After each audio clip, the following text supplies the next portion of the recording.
দেখো বাবু, আমি না কত যে কষ্টে আছি জানো না। তাই আমার স্বামী, কি একটা স্বামী যে আমি বিয়ে করছি, আমার মা বাবা যে কিরকম একটা জামাই দেখে আমাকে বিয়ে দিয়েছে জানো।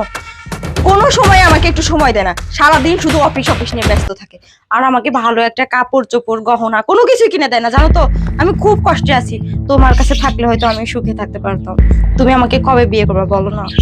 আরে তুমি চিন্তা করো না, আমি তো তোমাকে বিয়ে করব বলেই তো তোমার কাছে আমি এত বারবার ছুটে আসি, তুমি বুঝো না? হ্যাঁ বুঝতে পেরেছি।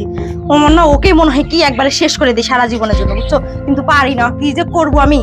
আরে এত উতলা হয় না তো, ওকে রাস্তা থেকে সরানোর জন্য তোমাকে ভাবতে হবে না, ওটা আমি ভাববো।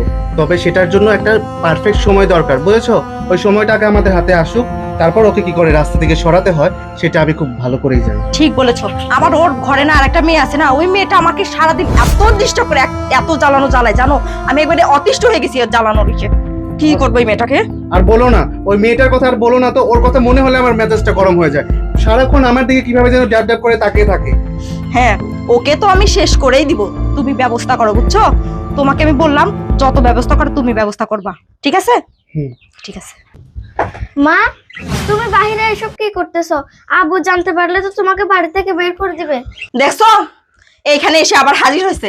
এই মেয়েটার জ্বালায় না আমি একবারে শান্তিতে থাকতে পারতেছি না। এই এই এই তুই এখানে কি? হ্যাঁ, আমি ওর সাথে কি করি কি না করি সেটা তোকে আমি বলতে বসি? হ্যাঁ, না, ব্যথা লাগতেছে মা। এই তুই কি তোর বাবাকে এগুলো বলবি যে আমি ওর সাথে গল্প করছি? বলবি এটা বল। না মা, বলবো না। যদি বলিস তাহলে শেষ করে দিব একবারে, বুঝছস তো? তুই তো আমার জীবনটা নষ্টই করেছিস, তোর বাবাও করছে আমার জীবনটা নষ্ট। তোকে হচ্ছে আমি কি করবো রে তোর?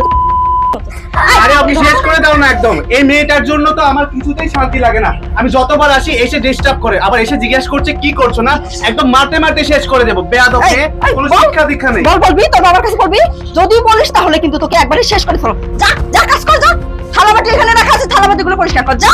উঠানটা ময়লা হয়ে আছে, কোনো পরিষ্কার করার কোনো কথা নেই, কোনো কিছু নেই। যাবেন বের হও। ও কিন্নি একটা মেয়ে, জানো না এদের জন্য আমার জীবনটা একবারে অতিষ্ঠ হয়ে গেছে। আমি কি করবো বুঝতে পারছি না। আমি বুঝতে পেরেছি তোমার অশান্তিটা, তুমি চিন্তা করো না। আর কিছুদিন আমাকে সময় দাও, তারপর আমি সবকিছু ব্যবস্থা করে তোমাকে এখান থেকে আমি নিয়ে যাব।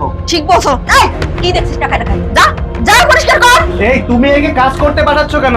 আগে একে দিয়ে আমাদের হাত পা টেপাও, তারপর কাজে পাঠাও। হ্যাঁ তুমি ঠিক কথা বলছো। এই ফকিনি, এই ওঠ, দাঁড়া দাঁড়া এখানে।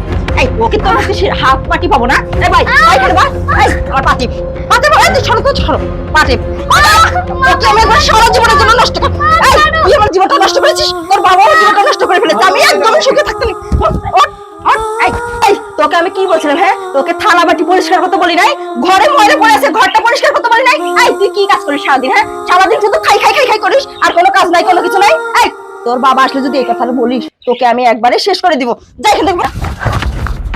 শিবলি, কি হয়েছে মা? তোমার মা এভাবে তোমাকে ধাক্কা দিল কেন?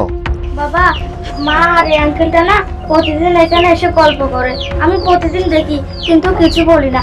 আজকে বলছি বলে মা আমাকে মারধর করে বাড়ি থেকে বের করে দিয়েছে। আরে মনি, মা তুমি এসব কি বলছো? আর শোনো, তুমি ওর কথা বিশ্বাস করো না। ও আসলে ছোট মানুষ তো, ভুল করে অন্য কিছু বলে ফেলছে। একদম একদম চুপ। এই দুশ্চরিত্র মহিলা, আমি কি জানি না? আমি সব দেখেছি এখান থেকে, আমার নিজের চোখে আমি সব দেখেছি। আরে আমার মেয়ে তো ছোট মানুষ, সে যা দেখেছে তাই বলেছে। আমার মেয়ের কথা আমি মিথ্যা বুঝলাম? আমার চোখকে তো আমি অবিশ্বাস করতে পারি না। আমার নিজের চোখে আমি সব দেখেছি। এই ছেলেটাকে বল, এই ছেলেটাকে। সাবির, সাবির শোনো, তুমি আমাকে ভুল বুঝো না। ও তো আমার একটা খালাতো ভাই, ওই পাশেই ছিল, তো আমার সাথে দেখা করার জন্য আসছে। আর আমি ওর সাথে এখানে কথা বলতেছিলাম, এর থেকে বেশি কিছু না। তুমি আমাকে প্লিজ বিশ্বাস করো। ও আচ্ছা, খালাতো ভাই না? খালাতো ভাই বুঝি কোলারিতে বসা এরকম প্রেম প্রীতি করে না? হ্যাঁ, আরে তোর কিসের খালাতো ভাই? এই খালাতো ভাইকে তো আমি কখনো দেখি নাই, কোনোদিন দেখি নাই। কোথা থেকে আসলো তোর এই খালাতো ভাই? তোর সাথে কথা বলতো আমার রুচিতে পারতাছে। আমি কখনো ভাবতে পারিনি তুই এত বড় বেইমানি করবি। এই দিনের পর দিন তুই আমার সাথে বেইমানি করেছিস। হ্যাঁ, তোর সাথে তার কোনো কথা বলে আমার লাভ নাই। আর তোর মতো মেয়েকে দিয়ে কখনো আমি ঘর করবো না, এটা তুই চিন্তা ভাবনা করিস না। এতক্ষণ যে আমার বাড়িতে দাঁড়ায় আসিস না, এটা তোর ভাগ্যের ব্যাপার। ঠিক আছে, আমি যেহেতু তোকে সুখে রাখতে পারিনি, এই পরকে নাগরকে নিয়ে যেহেতু তুই এত সুখে থাকতে চাস, তো ঠিক আছে চলে যা আমার বাড়ি থেকে। তোর এই পরকে নাগরকে নিয়ে তুই এখন চলে যা, চলে যা। সাবির প্লিজ তুমি আমাকে ক্ষমা করে দাও। এরকম ভুল কাজ আমি আর কোনোদিনও করবো না, সত্যি। ক্ষমা? কিসের ক্ষমা? তোর মতো মহিলাকে আমি ক্ষমা করব? তুই ভাবিস কিভাবে? শোন, আমি ভালোভাবে বলছি, আমার বাড়ি থেকে চলে যা, একদম চলে যা, যা।